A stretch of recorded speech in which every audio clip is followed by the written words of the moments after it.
vamos dar 5 estrelas para o torcedor brasileiro.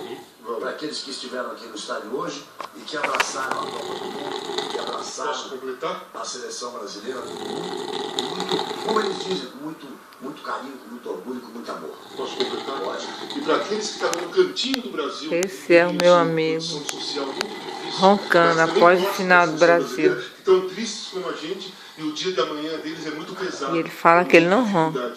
E eles também se sentem alegres.